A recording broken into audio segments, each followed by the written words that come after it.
ہوں بیٹھا میں اپنا سر جھکا کر، سرور ایسا عطا کر دل بدل دے۔ الرحمن الرحیم ان الحمد للہ نحمده ونستعینه ونستغفره من يهده الله فلا مضل له ومن يضلل فلا هادي له واشهد ان لا اله الا الله وحده لا شريك له واشهد ان سيدنا ونبينا وحبيبنا وشفيعنا وقرة أعيننا محمدا عبده ورسوله صلى الله تبارك وتعالى عليه وعلى آله وأصحابه وأزواجه وذريته وبارك وسلم تسليما كثيرا أما بعد فأعوذ بالله من الشيطان الرجيم بسم الله الرحمن الرحيم ألم أعهد إليكم يا بني آدم ألا تعبدوا الشيطان إنه لكم عدو مبين سبحان ربك رب العزة عما يصفون وسلام على المرسلين والحمد لله رب العالمين اللهم صل على سيدنا محمد وعلى آل سيدنا محمد وبارك وسلم۔ ہم سب اللہ تعالیٰ کے بندے ہیں، ہماری عورتیں اللہ تعالیٰ کی بندیاں ہیں۔ بندے کی کچھ ذمہ داریاں ہوتی ہیں، اگر وہ ذمہ داریاں نبھاتا ہے تو وہ بندہ ہے، اگر وہ ذمہ داریاں نہیں نبھاتا تو وہ بندہ کہلانے کا مستحق نہیں ہے۔ آپ کسی دکان پہ جاتے ہیں تو ایک کو آپ کرسی پہ بیٹھا ہوا دیکھتے ہیں اور ایک کو دکان پہ بھاگتا دوڑتا سودا سلف دیتا پیسہ وصول کرتا دیکھتے ہیں۔ آپ اسکول جاتے ہیں، کسی ادارے میں جاتے ہیں تو ایک کو ایک ٹھنڈے کمرے میں بیٹھا ہوا دیکھتے ہیں اور ایک کو ایک ہلکی سی کرسی یا کسی اسٹول پہ بیٹھا ہوا دیکھتے ہیں، تو آپ سمجھ جاتے ہیں کہ یہ افسر ہے، یہ چپڑاسی ہے، اور آپ سمجھ جاتے ہیں کہ یہ سیٹ صاحب ہیں، یہ اس کے ملازم ہیں، یہ مالک نہیں ہے، یہ ملازم ہے۔ ایک بندے کو، ایک بندی کو یہی بات زیب دیتی ہے اور یہی اس کو جچتا ہے کہ وہ اپنی زندگی کے ہر کام میں اپنی مرضی نہ چلائے، بلکہ اپنی زندگی کے ہر کام میں یہ دیکھے کہ میرے مالک کی، میرے پروردگار کی کیا مرضی ہے۔ اللہ تعالیٰ صرف ہمارا آقا نہیں ہے، بلکہ ہمارا مالک بھی ہے، پالن ہار بھی ہے، اور خالق بھی ہے، اور منعم بھی ہے۔ ایک سیٹ ایک ملازم کا منعم نہیں ہے، وہ محنت کرتا ہے، اس کی تنخواہ دیتا ہے، احسان نہیں کر رہا، محنت کا عوض دے رہا ہے، محنت کی اجرت دے رہا ہے۔ لیکن اللہ نے ہمیں جو کچھ دیا ہے یہ ہماری کسی محنت کے عوض میں نہیں دیا، اللہ نے ہمیں سب کچھ اپنے کرم سے دیا ہے، یہ اللہ کا انعام ہے۔ اللہ نے جس کو آنکھ دی ہے اس نے کون سا کارنامہ سر انجام دیا تھا جس کے عوض میں اللہ نے اس کو انعام میں آنکھیں دے دیں؟ اللہ نے ہماری زبان کو گویائی دی ہے، ہم نے کون سے تیر مارے تھے جس کے عوض میں اللہ نے ہمیں زبان دے دی؟ اللہ نے ہمارے کانوں میں سننے کی طاقت رکھی ہے، ہم نے کون سے اللہ کے بڑے گن گائے جس کی برکت سے اللہ تعالیٰ نے ہمیں کان دے دیے؟ یہ سب اس کی نعمتیں ہیں جو محض اس کے فضل کا نتیجہ ہیں۔ اگر اس کا فضل نہ ہوتا ہمارے پاس کچھ بھی نہ ہوتا۔ یہ اس کی نعمتیں ہیں، یہ اس کے احسانات ہیں۔ اللہ تعالیٰ فرماتے ہیں کہ وَإِن تَعُدُّوا نِعْمَةَ اللَّهِ لَا تُحْصُوهَا۔ سبحان اللہ، عجیب نکتہ ہے اس آیت میں۔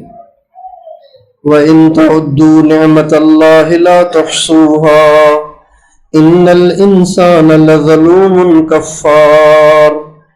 اللہ تعالیٰ فرماتے ہیں اے دنیا بھر کے انسانوں، تعدو کا مخاطب دنیا کے تمام انسان ہیں۔ اب دنیا کے تمام انسانوں کے پاس ایک نعمت تو نہیں ہے نا، اگر سب کے پاس ایک بھی ہوتی تو بھی کئی ساری ہو جاتی۔ اگر میں کہوں آپ سب کی جو ناک ہے نا، تو اس ناک سے مراد ایک ناک نہیں، آپ سب کی ناک ہے۔ اے دنیا بھر کے انسانوں، تمہارے اوپر جو اللہ کی نعمتیں ہیں، تو اللہ نے نعمتیں نہیں کہا، اللہ نے کہا نعمت، ایک نعمت، یعنی اللہ تعالیٰ گویا فرما رہے ہیں میری نعمتوں کی تو تم کیا گنتی کرو گے، اور میری نعمتوں کا تو تم کیا شکریہ ادا کرو گے۔ میری ایک نعمت سے ملنے والے فوائد کی اگر تم سب کے سب مل کر گنتی کرو تو لا تحصوہا، تم اس کی گنتی کر ہی نہیں سکتے۔ اللہ تعالیٰ اپنے تمام بندوں اور بندیوں کی ایک شکایت کرتے ہیں، جیسے کبھی بچوں سے باپ کو شکایت ہوتی ہے نا، بھائی دعا کرو، بچے مانتے نہیں ہیں، نافرمان ہو گئے ہیں، بگڑ گئے ہیں۔ اللہ تعالیٰ اس آیت میں اپنے بندوں کی دو شکایتیں کر رہے ہیں، ان الانسان لظلوم کفار۔ ایک تو یہ میری نعمتوں کا استعمال غلط کرتے ہیں، یہ شکایت ہے اللہ کو، میری نعمتوں کا استعمال غلط کرتے ہیں۔ میں نے ان کو زبان دی ہے مجھے یاد کریں، یہ اوروں کی عیب جوئیاں کرتے ہیں۔ میں نے ان کو آنکھیں دی ہیں کہ میری عظمت کی نشانیاں دیکھ کر میری عظمت کو پہچانیں، یہ اوروں کی بیٹیاں دیکھنے لگ جاتے ہیں۔ میں نے ان کو کان دیے کہ میرا کلام سنیں، یہ میوزک سننے بیٹھ جاتے ہیں، گانے سننے بیٹھ جاتے ہیں، غیر محرموں کی آوازیں سن کے اپنے دل کی دنیا کو سیاہ کرنا شروع کر دیتے ہیں۔ اور میں نے ان کو دل دیا ہے کہ یہ مجھے اس میں بسائیں، یہ کسی اور کو بسانے لگ گئے۔ ظلوم، یہ اللہ کو شکایت ہے، ان الانسان لظلوم کفار۔ اور ظلوم کہتے ہیں جو بہت زیادہ زیادتیاں کرنے والا ہو، بہت زیادہ جو زیادتیاں نہ کرے اسے ظالم کہتے ہیں، جو بہت زیادہ زیادتیاں کرے اس کو ظلوم کہتے ہیں، یعنی ان کی نظر کا استعمال بہت غلط ہے، ان کا زبان کا استعمال بہت غلط ہے۔ اس آیت میں اللہ تعالیٰ نے قسم کھائی ہے گھوڑوں کی۔ کس کی قسم کھائی ہے بتائیے؟ گھوڑوں کی قسم۔ قسم کا مقصد ہوتا ہے گواہ بنانا، اللہ کی قسم، اللہ گواہ ہے میں نے یہ کام کیا ہے، اللہ گواہ ہے کہ میں نے یہ کام نہیں کیا۔ قسم کا مقصد ہوتا ہے گواہ بنانا۔ اللہ کی قسم میں نے چوری نہیں کی، یعنی اللہ گواہ ہے کہ میں نے چوری نہیں کی۔ اللہ کی قسم میں نے دوائی کھائی ہے، اللہ گواہ ہے کہ میں نے دوائی کھائی ہے۔ گواہ بنانا قسم کا مقصد ہوتا ہے گواہ بنانا۔ اللہ تعالیٰ اس صورت میں گھوڑوں کو گواہ بنا رہے ہیں۔ قسم ہے دوڑتے گھوڑوں کی، فالموریات قدحا، اور ان گھوڑوں کی جو جب دوڑتے ہیں تو ان کی رفتار اتنی تیز ہوتی ہے، وہ اتنے ٹاپو ٹاپ جاتے ہیں اور اتنے چستی کے ساتھ بھاگتے ہیں اور اتنے بے دھڑک دوڑتے ہیں کہ جب ان کے سم چٹانوں سے ٹکراتے ہیں تو اس سے چنگاریاں اٹھتی ہیں۔ بے دھڑک دوڑتے ہیں، ٹاپو ٹاپ دوڑتے ہیں۔ قسم ہے ان گھوڑوں کی تو سویرے سویرے دوڑتے ہیں اور ان کی طبیعتوں میں سستی کاہلی نہیں ہوتی، بلکہ اتنے چست ہوتے ہیں کہ بھاگے جاتے ہیں، اور رفتار ان کی ایسی ہوتی ہے کہ جب ان کے سم چٹانوں سے ٹکراتے ہیں تو اس سے چنگاریاں پھوٹتی ہیں، اور پھر فَأَثَرْنَ بِهِ نَقْعًا فَوَسَطْنَ بِهِ جَمْعًا، اتنے تیز دوڑتے ہیں کہ مٹی اڑ رہی ہوتی ہے، غبار اڑ رہا ہوتا ہے، اور یہ دوڑ دوڑ کے کہاں جاتے ہیں؟ فَوَسَطْنَ بِهِ جَمْعًا، یہ دشمنوں کے مجموعوں میں گھس جاتے ہیں اور تیر بھی سہتے ہیں، تلواریں بھی سہتے ہیں، نیزے بھی اپنے سینے پہ سہتے ہیں، لیکن جہاں ان کو سوار لے کر جا رہا ہوتا ہے وہ وہاں جانے سے ہچکچاتے نہیں ہیں، ڈرتے نہیں ہیں، تردد میں نہیں آتے ہیں، بلکہ بھاگتے چلے جاتے ہیں اور سینوں پہ زخم کھاتے چلے جاتے ہیں اور مجمع میں گھستے چلے جاتے ہیں، دشمن کے لشکر میں گھستے چلے جاتے ہیں۔ ان گھوڑوں کی قسم، کیا مطلب؟ اللہ تعالیٰ انسان کو، مردوں کو، عورتوں کو شرم دلا رہا ہے۔ اللہ تعالیٰ دنیا کے تمام مردوں کو، تمام عورتوں کو گھوڑے کی مثال دے کے شرم دلا رہا ہے، اور کچھ شرم کرو اور کچھ حیا کرو۔ گھوڑوں کو نہیں دیکھتے ہو کہ جن کا مالک انہیں فروٹ نہیں کھلاتا، گوشت نہیں کھلاتا، کشتے نہیں کھلاتا، حلوے نہیں کھلاتا، بیکری کی چیزیں نہیں کھلاتا، پکوڑے اور سموسے، برگر اور پیزے نہیں کھلاتا، اور ان کو قسم قسم کے انواع کے کھانے نہیں کھلاتا، لذیذ پانی جو پلاتا ہے وہ بھی گدلا، فلٹر شدہ پانی تو نہیں ہوتا نا بھائی، گھوڑے کے لیے کوئی فلٹر پلان لگاتا ہے کیا؟ گدلا پانی پلاتا ہے اور گندی چیزیں کھلاتا ہے، گھاس کے چند تنکے کھلاتا ہے، لیکن یہ چند تنکے کھا کر اور گندا پانی پی کر دیکھو تو صحیح وہ گھوڑا اپنے مالک کا کتنا فرما بردار ہوتا ہے۔ صبح سویرے او فجر میں نہ اٹھنے والے مرد، او فجر میں نہ اٹھنے والی عورت، شرم آنی چاہیے تجھے کہ تجھ سے تو گھوڑا اچھا، کہ جو گھوڑا چند تنکے کھا کر اور گدلا پانی پی کر جب اس کا مالک اس کی پیٹھ پہ زین رکھتا ہے اور اس کو این لگاتا ہے تو وہ صبح صبح بھاگنے لگ جاتا ہے، اور اس کے چلنے میں، اس کی رفتار میں، اس کی چال میں کوئی سستی نہیں ہوتی، ایسے ٹاپ و ٹاپ بھاگتا ہے کہ وہ چنگاریاں نکالتا چلا جاتا ہے، چٹانوں سے ٹکراتا چلا جاتا ہے، غبار اڑاتا چلا جاتا ہے، اور چلتے چلتے اپنی جان کو جوکھوں میں ڈال دیتا ہے، اپنی جان کو خطروں میں ڈال دیتا ہے۔ یہ نہیں کہتا مالک آگے تو تیر برس رہے ہیں، کہاں لے جا رہے ہو مجھے؟ آگے تو تلواریں چل رہی ہیں، کہاں لے جا رہے ہو مجھے؟ آگے تو نیزے چل رہے ہیں، کہاں لے جا رہے ہو مجھے؟ تم نے مجھے اس کام کے لیے تو تنکے نہیں کھلائے تھے، گھاس نہیں کھلائی تھی، بلکہ خاموشی کے ساتھ فوسطن بہ جمان، فوسطن بہ جمان، مجمع میں غصہ چلا جاتا ہے۔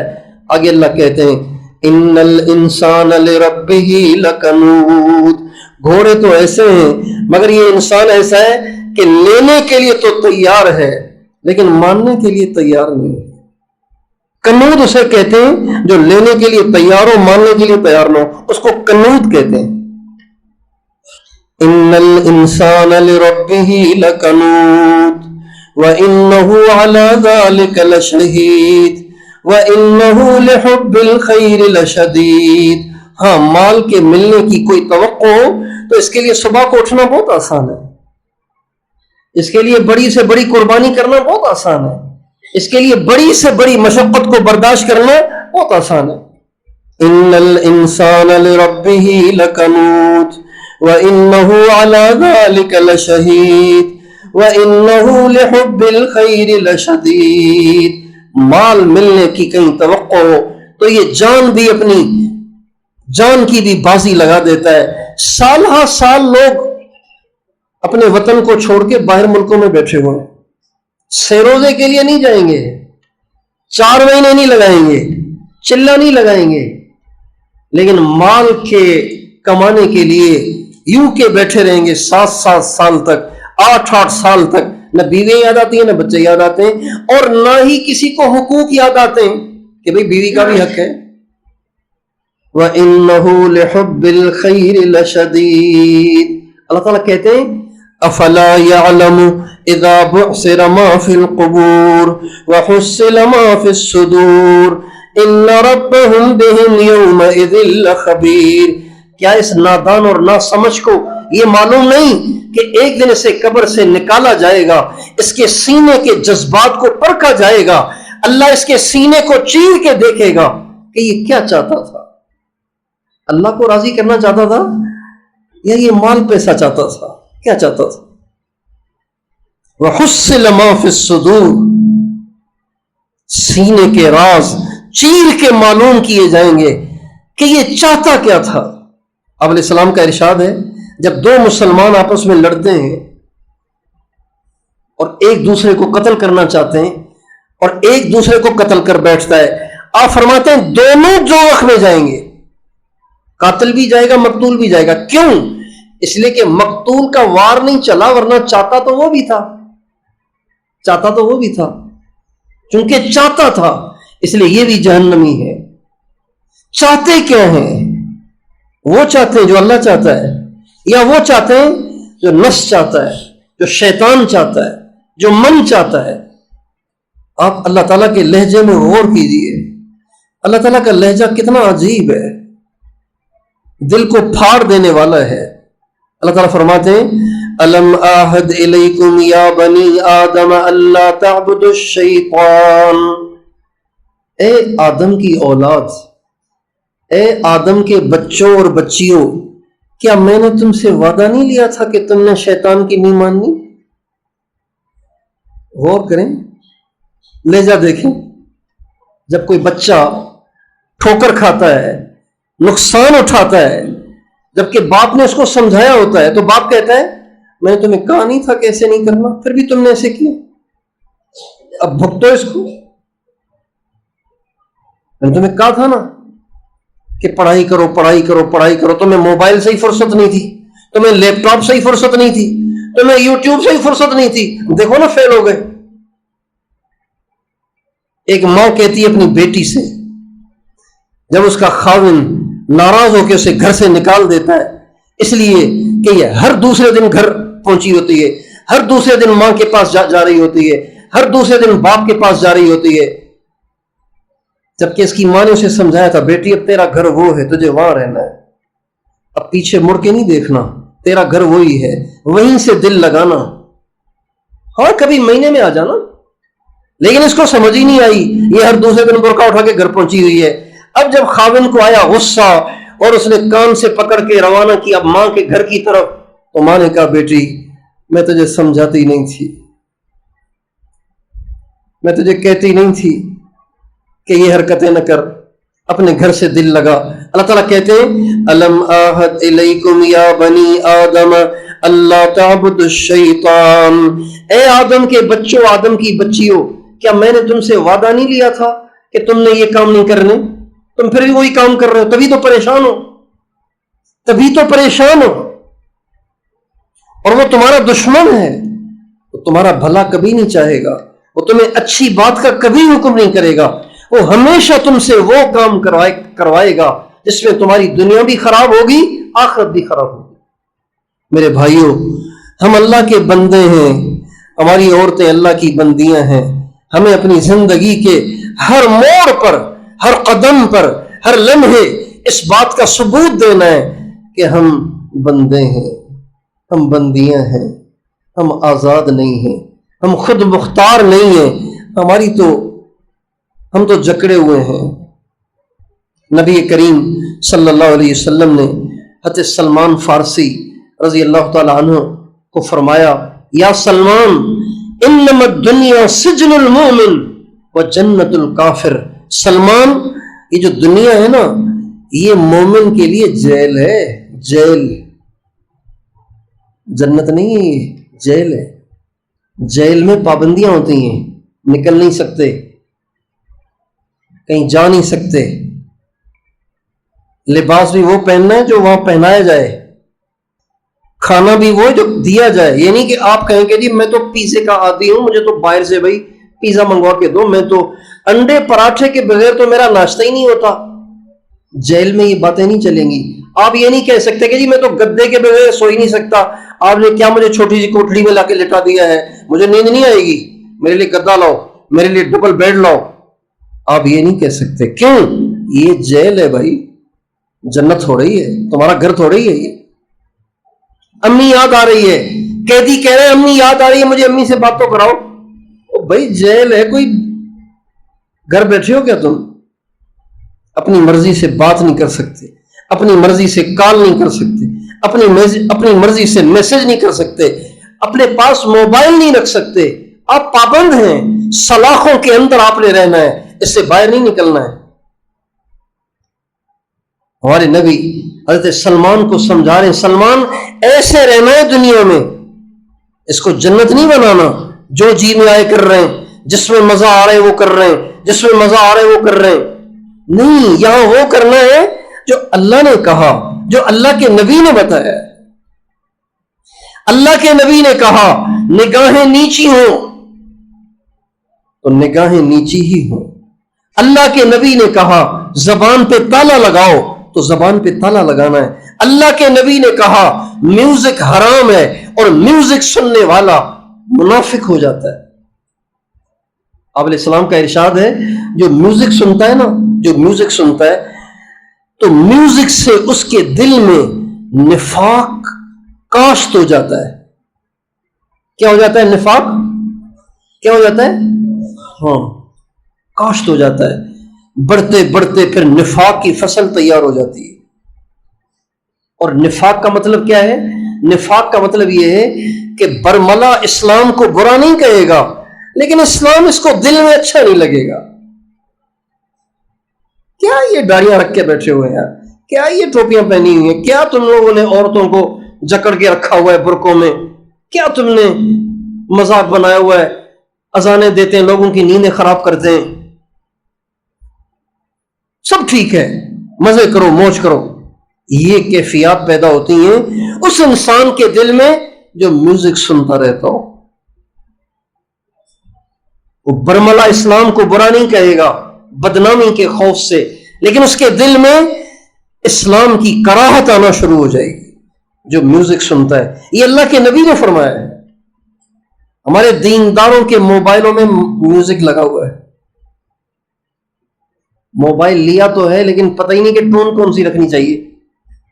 بھائی جب آپ کو موبائل کو شرعی طریقے سے رکھنا ہی نہیں آتا تو آپ نے موبائل رکھا کیوں ہے؟ جب آپ کو گاڑی چلانا نہیں آتی آپ اسٹیئرنگ پہ کیوں بیٹھ گئے؟ ہم بندے ہیں، ہم غلام ہیں، ہم اپنے پروردگار کے پابند ہیں، ہمیں وہ زندگی گزارنی ہے جو اللہ کو پسند ہے، جو اللہ کے نبی کو پسند ہے۔ ہمارے نبی کی دعا دیکھو کتنی عجیب ہے، اللہ اکبر۔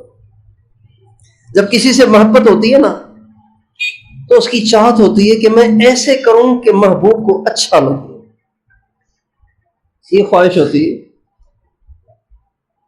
جنہیں بیویوں سے محبت ہوتی ہے نا وہ گھر سے نکلتے وقت سیٹ ہو کے بیوی سے پوچھتے ہیں بیگم کیسا لگ رہا ہوں، اور جنہیں کسی اور سے ہوتی ہے وہ ان سے پوچھتے ہیں۔ نبی کریم صلی اللہ علیہ وسلم اللہ تعالیٰ سے مستقل یہ دعا مانگتے تھے، کیا؟ اللہم وفقنی لما تحب وترضا، یا اللہ مجھے وہ کرنے کی توفیق دے جو تجھے پسند ہے، جس سے آپ راضی ہیں۔ کتنی اچھی دعا ہے، یا اللہ مجھے وہ کرنے کی توفیق دے جو تجھے پسند ہے، مجھے نہیں چاہیے لوگوں کی واہ واہ، مجھے نہیں چاہیے لوگوں کی فالوئنگ، مجھے نہیں چاہیے لوگوں کی شاباش اور لوگوں کی طرف سے تعریفیں، مجھے تو بس تیری رضا چاہیے، میں تجھے اچھا لگوں، میں تجھے پسند آ جاؤں۔ حدیث قدسی میں اللہ تعالیٰ نے عجیب بات فرمائی ہے۔ اللہ تعالیٰ فرماتے ہیں یا ابن آدم، اے آدم کے بیٹے، کم تتزین للناس، تو لوگوں کے لیے کتنا خوبصورت بنتا ہے، فہل تزینت لاجلی، کبھی میری نظروں میں بھی اچھا بننے کی کوشش کی ہے تم نے؟ تو لوگوں کی نظروں میں اچھا بننے کی کتنی کوشش کرتا ہے، کبھی میری نظروں میں بھی اچھا بننے کی کوشش کی تم نے کہ میں اللہ کو اچھا لگوں؟ غزوہ بدر میں مسلمان 313 تھے، کفار 1000 تھے۔ عرب کے ہاں معمول یہ تھا کہ جب جنگ ہوتی تھی، جب دو لشکر آمنے سامنے ہوتے تھے تو لڑائی شروع ہونے سے پہلے کچھ پہلوان آپس میں پنجہ آزمائی کرتے تھے، ایک ادھر سے نکلتا ایک ادھر سے نکلتا اور وہ کہتا ہے کوئی میری ٹکر کا، وہ کہتا ہے کوئی میری ٹکر کا، پھر یہ آپس میں لڑتے تھے۔ اس کے بعد پھر پورا مجمع آپس میں لڑتا تھا۔ تو جنگ بدر میں کفار کی طرف سے 3 آدمی نکلے، عتبہ عرب کا سردار، شیبہ عرب کا سردار، ولید عتبہ کا بیٹا یہ بھی سردار، یہ 3 نکلے، اور یہ تینوں نکل کے تلوار کو لہرانے لگے اور کہنے لگے ہل من مبارز یبارزنی، کوئی ہے میری ٹکر کا تو آئے میرے سے مقابلے کے لیے۔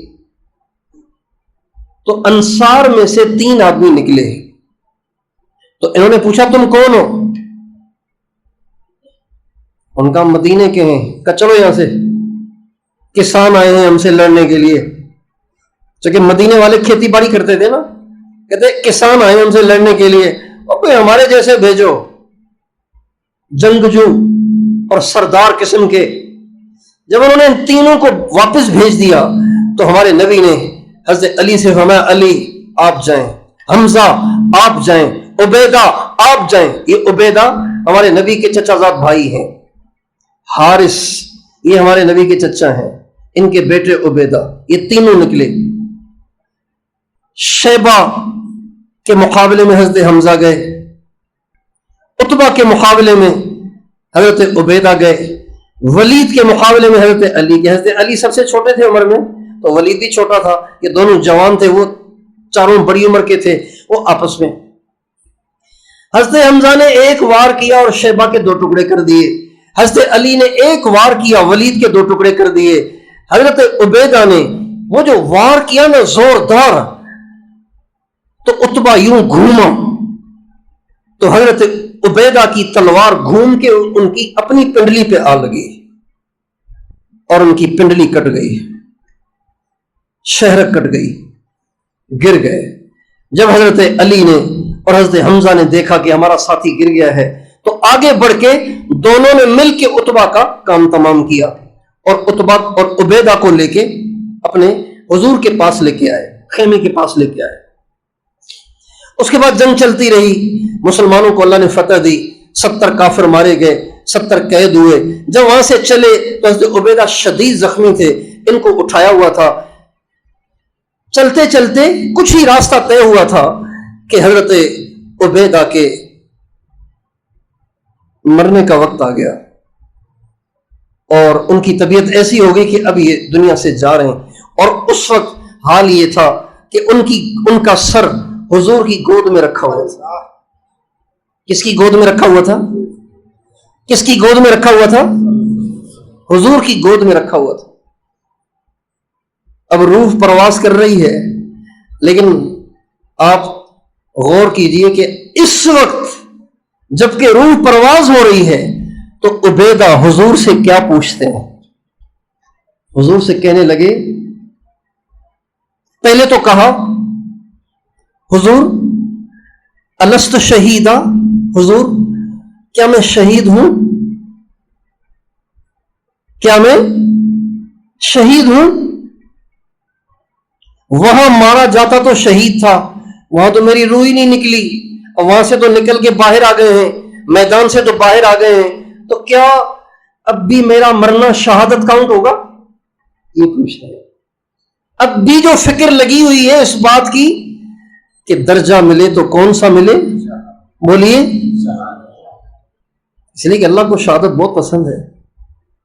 یہ حضور کے صحابہ کے جذبات تھے، اور یہی ایک بندے کا جذبہ ہوتا ہے کہ میں وہ کروں جو میرے اللہ کو پسند ہو، میرے حضور کو پسند ہو۔ کہنے لگے حضور میں شہید ہوں، آپ کیا فرماتے ہیں؟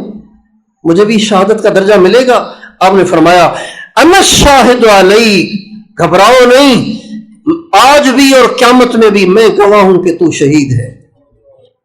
پھر وہ کہنے لگے یا رسول اللہ لو کان ابو طالب حیا، اگر آج ابو طالب زندہ ہوتے تو انہوں نے جو آپ کی شان میں ایک شعر پڑھا تھا نا، انہوں نے جو آپ کی شان میں ایک شعر پڑھا تھا، اگر آج وہ زندہ ہوتے تو وہ کہتے کہ اس شعر کا حقدار میں اتنا نہیں ہوں جتنا عبیدہ ہے۔ اور وہ شعر یہ تھا وَنُسْلِمُهُ حَتَّى نُصَرَّ حَوْلَهُ وَنَذْهَلْ عَنْ أَبْنَائِنَا وَالْحَلَائِلِ، اے کفار مکہ تم مجھ سے حضور مانگتے ہو کہ حضور کو میں تمہارے حوالے کر دوں، ہم اسے کبھی تمہارے حوالے نہیں کریں گے۔ ہاں تم ہمیں بھی قتل کر دو، ہماری عورتوں کو بھی قتل کر دو، ہمارے سارے خاندان کو ٹکڑے ٹکڑے کر دو، ہماری لاشوں سے گزر کے پھر تم محمد تک پہنچو تو پہنچو، اس سے پہلے تم نہیں پہنچ سکتے۔ کہنے لگے حضور اگر آج ابو طالب زندہ ہوتے تو وہ جان لیتے کہ یہ شعر ان پہ زیادہ فٹ نہیں آ رہا، یہ شعر آج مجھ پہ زیادہ فٹ آ رہا ہے۔ اللہم وفقنی لما تحب وترضا، اے اللہ مجھ سے وہ کرا جو تجھے پسند ہے، جس سے تو راضی ہوتا ہے، مجھے وہ نہ کرنے دے کہ جس سے میرا نفس خوش ہو، شیطان خوش ہو اور دنیا خوش ہو، بلکہ مجھ سے وہ کرا جو تجھے پسند ہے۔ کوئی تجھ سے کچھ مانگتا ہے، میں تجھ سے تجھی کو خدا مانگتا ہوں۔ کوئی تجھ سے کچھ مانگتا ہے، میں تجھ سے تجھی کو خدا مانگتا ہوں۔ کوئی مجھ سے پوچھے میں کیا چاہتا ہوں، میں اپنے خدا سے خدا چاہتا ہوں۔ وہ ہو جائے میرا، میں ہو جاؤں اس کا، یہی رات دن میں دعا مانگتا ہوں۔ بس میری تو یہی خواہش ہے کہ تو اس سے راضی ہو جائے۔ دنیا ہماری اس باپرد بیٹی کو تانے دیتی ہے، لیکن ہماری بیٹی ڈٹ کے پورے برقعے میں اپنی زندگی گزار رہی ہے اور اپنی نگاہوں کو بچا رہی ہے اور شرعی پردے کے ساتھ زندگی گزار رہی ہے۔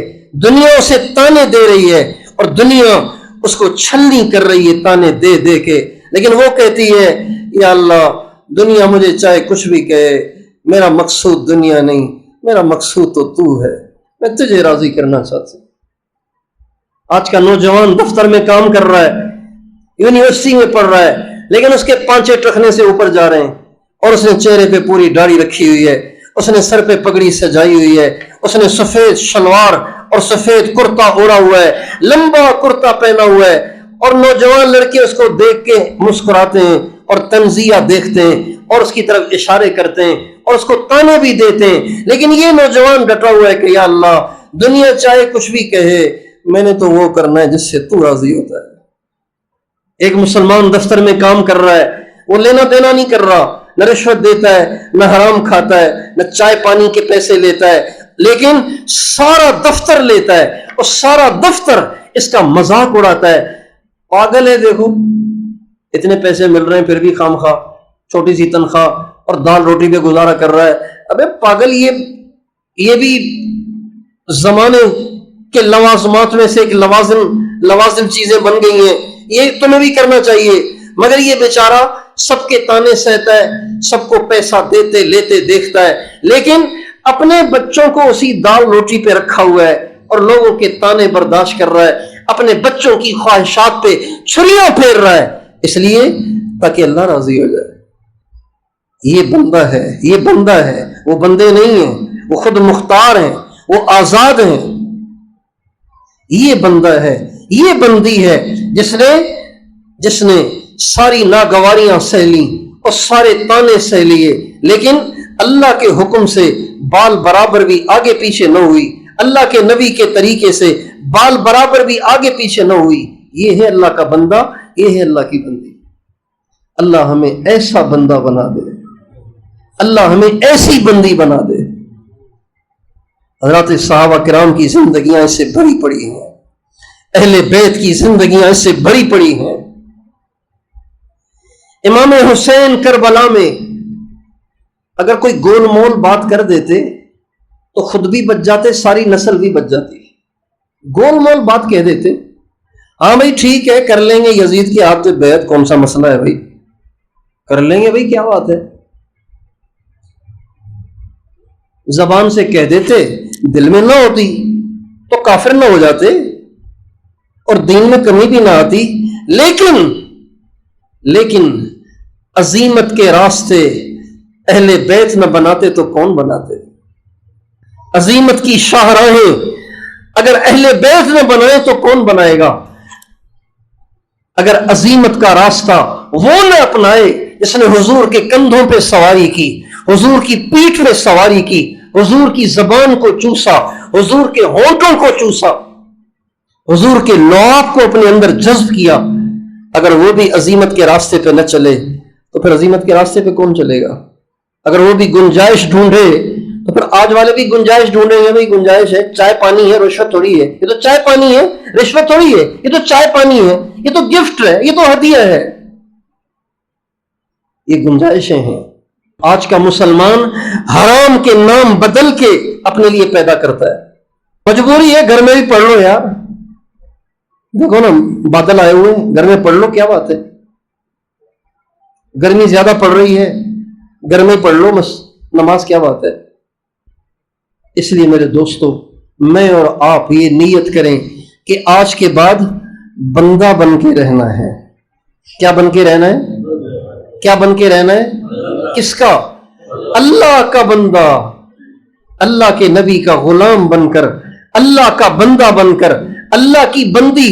ساری دنیا ہماری مخالف ہو جائے، ہم اپنے موقف سے نہیں ہٹیں گے، ہم اپنے دین پہ ڈٹے رہیں گے. ہم آج بھی دین کی اس سطح پہ رہنے کی کوشش کریں گے جس سطح پہ صحابہ رہتے تھے. مولانا الیاس صاحب رحمۃ اللہ علیہ فرمایا کرتے تھے، میری تبلیغ کی ساری محنت کا مقصد جمیع ما جاء بہ النبی صلی اللہ علیہ وسلم کا احیاء ہے، کہ جو کچھ حضور لے کر آئے میں سب کو زندہ کرنا چاہتا ہوں اور دین کو اس سطح پہ لانا چاہتا ہوں جس سطح پہ حضور چھوڑ کے گئے. یہ گنجائشیں گنجائشیں گنجائشیں گنجائشیں کر کے ہم نے تو یہ اشر کر دیا. سر سے لے کے پاؤں تک اپنے آپ کو سنت سے مزین کریں. ظاہر بنانا آسان ہوتا ہے، باطن بنانے میں ٹائم لگتا ہے. ظاہر تو بنا سکتے ہیں نا. ایک سوال ہے آپ سب سے، دنیا میں سب سے اعلیٰ انسان کا نام کیا ہے؟ بولیے. دنیا میں سب سے اعلیٰ انسان کون ہے؟ ان سے اوپر کوئی ہے؟ ان سے اوپر کوئی ہے؟ ان کے برابر میں کوئی ہے؟ ان کے آس پاس کوئی ہے؟ ان کے قریب بھی کوئی نہیں ہے، دور دور تک کوئی نہیں ہے. وہ اتنے اونچے ہیں، اتنے اونچے ہیں، اتنے اونچے ہیں، اتنے اونچے ہیں کہ ان کے قریب قریب بھی کوئی نہیں ہے. 19-20 کا فرق نہیں ہے، زمین آسمان کا فرق ہے. 19-20 کا فرق نہیں ہے. کتنا فرق ہے؟ زمین آسمان کا فرق بھی بہت تھوڑا ہے. ہمارے آقا میں اور ان کے اور دوسروں میں زمین آسمان کا فرق کیا فرق ہے؟ ہمارے آقا اور ہمارے آقا کے علاوہ اللہ کے مقربین میں کروڑوں زمینوں آسمانوں سے بھی زیادہ فرق ہے. ان کے قریب کوئی نہیں ہے. اور ان کے قریب کون ہو سکتا ہے کہ جن کی تعریف خود خدا کر رہا ہو. حضور کی تعریف کس نے کی ہے؟ اللہ اکبر. جس کا بنانے والا خود اس کی تعریف کرے. چونکہ بنانے والا جانتا ہے کہ کہاں کہاں فالٹ ہے، جانتا ہے. ہاں اگر 2 نمبر آدمی ہوگا تو بتائے گا نہیں، 1 نمبر ہوگا تو بتائے گا بھائی یہ میرا تھان ہے، اس میں یہ فالٹ ہے، کلر اس کا اتر جاتا ہے، آپ کی مرضی لو ڈالو. یہ 1 نمبر آدمی ہے. 2 نمبر ہوگا تو کچے کلر والے کپڑے کا بتائے گا کہ بھئی یہ تو اتنا مضبوط ہے، پھٹ جائے گا، کلر نہیں اترے گا. لیکن جو 1 نمبر آدمی ہوگا وہ صحیح بتائے گا کہ اس میں یہ فالٹ ہے. لیکن بتانے والا 1 نمبر ہو اور وہ کہے کہ کوئی فالٹ ہے ہی نہیں، تو وہ چیز کتنی بڑھیا ہوگی. پھر جب بتانے والا احکم الحاکمین ہو، ارحم الراحمین ہو، رب العالمین ہو، زمین آسمان کا خالق اور مالک ہو، تو بتائیے اس کے کمال کے کیا کہنے، اس کی عظمتوں کے کیا کہنے، اس کی عزتوں کے کیا کہنے، اس کی شان کے کیا کہنے؟ کون سا شاعر ہے جو ان کی مدح و ثنا کا احاطہ کر سکے؟ کون سا ادیب ہے جو اپنے ادب کے ذریعے سے ان کی تعریف کا احاطہ کر سکے؟ کون سا خطیب ہے جو ان کی تعریف کا حق ادا کر سکے؟ وَالضُّحَىٰ وَاللَّيْلِ إِذَا سَجَىٰ مَا وَدَّعَكَ رَبُّكَ وَمَا قَلَىٰ وَلَلْآخِرَةُ خَيْرٌ لَكَ مِنَ الْأُولَىٰ وَلَسَوْفَ يُعْطِيكَ رَبُّكَ فَتَرْضَىٰ أَلَمْ نَشْرَحْ لَكَ صَدْرَكَ وَوَضَعْنَا عَنكَ وِزْرَكَ الَّذِي أَنقَضَ ظَهْرَكَ وَرَفَعْنَا لَكَ ذِكْرَكَ۔ اللہ اکبر! یہ آیت دیکھیں کتنی عجیب ہے۔ وَرَفَعْنَا لَكَ ذِكْرَكَ، میرے نبی میں نے تیرے نام کو اونچا کر دیا، میں نے تیرے نام کو، بولیے، میں نے تیرے نام کو، او بھائی اللہ جسے اونچا کرے، یہ آج کل کے یوٹیوبر اسے نیچا کر سکتے ہیں؟ اگر ہمارے نبی کا نام کوئی نیچا کرنے کی ناکام کوشش کرتا ہے تو ہم ری ایکشن اس لیے نہیں دیتے ہیں کہ کہیں نام نیچے نہ ہو جائے، بلکہ ہم ری ایکشن اس لیے دیتے ہیں، ہمیں غیرت آتی ہے کہ کوئی ہمارے نبی کی شان میں کیوں بکواس کرتا ہے، کوئی ہمارے نبی کے خلاف کیوں بکواس بکتا ہے، اس لیے ہم ری ایکشن دیتے ہیں۔ ورنہ ساری دنیا کی تمام طاقتیں اپنے تمام اسباب کو اختیار کر کے ہمارے نبی کا نام نیچا نہیں کر سکتی، اس لیے کہ اللہ نے کہا ہے وَرَفَعْنَا لَكَ ذِكْرَكَ، ہم نے تیرا نام اونچا کر دیا۔ اللہ جسے اونچا کرے اسے کوئی نیچا کر سکتا ہے؟ قُلِ اللَّهُمَّ مَالِكَ الْمُلْكِ تُؤْتِي الْمُلْكَ مَنْ تَشَاءُ وَتَنزِعُ الْمُلْكَ مِمَّنْ تَشَاءُ وَتُعِزُّ مَنْ تَشَاءُ وَتُذِلُّ مَنْ تَشَاءُ۔ حضور کے لیے عزت مقدر ہے، حضور کے ماننے والوں کے لیے عزت مقدر ہے، حضور کے چاہنے والوں کے لیے عزت مقرر ہے، مقدر ہے، اور حضور کے دشمنوں کے لیے ذلت کا فیصلہ ہو چکا ہے، چاہے کچھ بھی کر لیں۔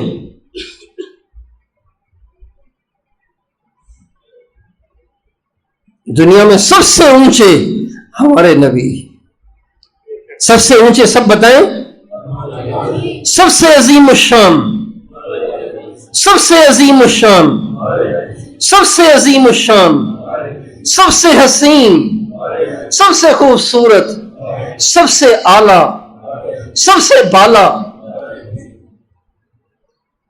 جب یہ مان لیا کہ سب سے اعلیٰ بھی حضور، سب سے بالا بھی حضور، سب سے عظیم الشان بھی حضور، تو پھر ان کے طریقے پہ کیوں نہیں چلتے ہیں؟ ہم کیوں اوروں کی نقل کرتے ہیں؟ کیا ہمیں معلوم نہیں کہ ہمارے نبی کا ظاہر کیسا تھا؟ کیا ہمیں معلوم نہیں کہ حضور کی شکل کیسی تھی؟ کیا ہمیں معلوم نہیں کہ حضور کا لباس کیسا تھا؟ کیا ہمیں معلوم نہیں کہ حضور کے بولنے کا انداز کیا تھا؟ کیا ہمیں معلوم نہیں کہ ہمارے نبی کا گھر والوں کے ساتھ کیا رویہ تھا، ماں باپ کے ساتھ، بیوی بچوں کے ساتھ کیا رویہ تھا، پڑوسیوں کے ساتھ کیا رویہ تھا، ہمارے نبی کا اپنے ساتھیوں کے ساتھ کیا رویہ تھا؟ جب ہمیں معلوم ہے تو پھر ہم ان کے پیچھے کیوں نہیں چل رہے؟